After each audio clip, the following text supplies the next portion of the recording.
মানুষ হয়ে গৌর হরির কথা শোনার জন্য 3 ঘন্টা সময় বার করতে পারে না, সেই সনাতন ধর্মের দিকে তাকিয়ে খ্রিস্টান ধর্মী মানুষরা দেশ ত্যাগ করে দিচ্ছে।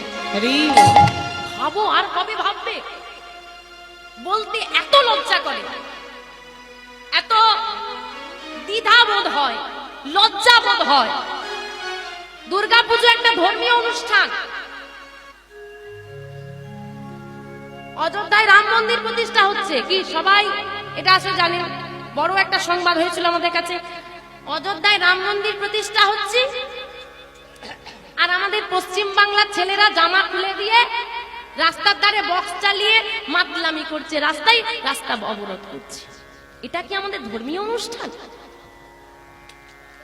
দুর্গাপুজোর দশমীর দিন যেখানে মায়ের বিজয়, মা চলে যাচ্ছে, দুঃখের একটা বিষয়, সেখানে আজও নারী পুরুষ একত্রিত হয়ে একটা ধর্মীয় অনুষ্ঠানে ভক্তি নিয়ে এগোবে। সেখানে এখনকার মানুষ, এখনকার ছেলেরা, এখনকার ইয়াং জেনারেশন এমন ভাবে পরিস্থিতিটাকে উত্তপ্ত করে দেয়, মেয়েরা এগোতে ভয় পায়। এগুলো কি ধর্মীয় অনুষ্ঠান? ভক্তির জায়গাটা কি কোনো অংশে আছে? ভক্তিটা কোথায়? ভালোবাসাটা কোথায়? মন্দিরে বসে তাস খেলা হচ্ছে, ভাবতে অবাক লাগে মন্দির না ক্লাব। যে মানুষটা পূজার থালা নিয়ে মন্দিরে ঢুকবে তার মনে দ্বিধাবোধ হবে, ছেলেগুলো বসে আছে, আমি একটা মেয়ে মায়ের কাছে যাব, পুজো দিতে যাব কি করে? কেন? আজকে আমাদের সনাতন ধর্মের অবস্থা কেন এরকম? প্রত্যেকটা ধর্ম ঊর্ধ্বমুখী, একমাত্র সনাতন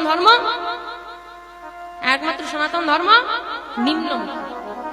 আপনি কোন অন্যান্য ধর্মে গিয়ে দেখুন, আমি বলছি যান, গিয়ে দেখুন, কোন ধর্মের মানুষকে আপনি দেখাতে পারবেন মন্দিরে গেছে বলে, গির্জায় গেছে বলে, মসজিদে গেছে বলে পাশের বাড়ির মানুষ টোন করছে? দেখাতে পারবেন? আপনি সনাতন ধর্মের মানুষ,